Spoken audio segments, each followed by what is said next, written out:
interviews and highlights of this past Saturday's activities. On Saturday, September the 15th, the Austin Ravens played Harper Heights Saints. The day began with the Austin Ravens flag losing by 1 point, but it was a very exciting game to watch. Then the midgets. The Austin Ravens midgets were able to score on both sides of the field, helping them to pull out a win. The rookies also won their game yesterday as well. And the juniors won their first game of the season by beating the Saints 7-0. Stay tuned for more highlights. Go, go, go!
Okay, this is Sports IQ, and we're here with the president of the organization as well as the head coach, Mr. Griffin.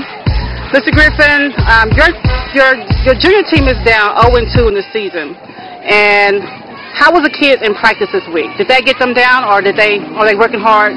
Actually, they were working hard. They knew that they have lost the first two, and we got a lot of leaders on that team that are wanting to change that. So instead of them being down on themselves, they're getting mad at everybody and trying to get everybody pumped up to change that today. Okay. The first two games, you probably had the toughest competition of the season. How do you see the rest of the season? Is it going to get better for you and for the juniors team? Those two games are definitely good tests. Like I told the boys, they won't see anybody tougher than the team we played last week. So it's time to step up and start getting some W's with the competition that we have. Whatever we pull out there, we're gonna play ball. Okay, and you got a newcomer to your team, number 92. He had a really good breakout game last week with 5 tackles. What was his demeanor on this week's practice? That kid, he's always been a leader. He's O-line, D-line, non-stop motor. He hustles to the ball. He hustles on his block till the whistle blow. If I had more like him, we'd definitely have a different outcome in some of these games. Okay. And what was the focus in practice? What is the one thing you guys can improve on? Just our blocking and tackling. Just the basics. We make better blocks. We make better game tackles and put them on the ground. We win ball games. So. On to some of the other teams in the organization. I had a chance to look at some of the midget game today. That was a great game. How did you put that team together? Are those new players or returners? But see, what really was going on this season is a lot of those kids moved up from flag. So we're unfortunately really young on the flag team. A lot of 5-year-olds or reserve 6-year-olds. A lot of those kids that was on that playoff flag team last year moved up to midget. Now that midget team is very nice. They got a nice line, good speed, position guys. So, they're really strong. They left that flag team a little young, but we working on it. Yeah, I really think that midget team might go deep in the playoffs this season. Pretty nice. Okay. Any other comments? Just go Ravens. We look forward to a good year.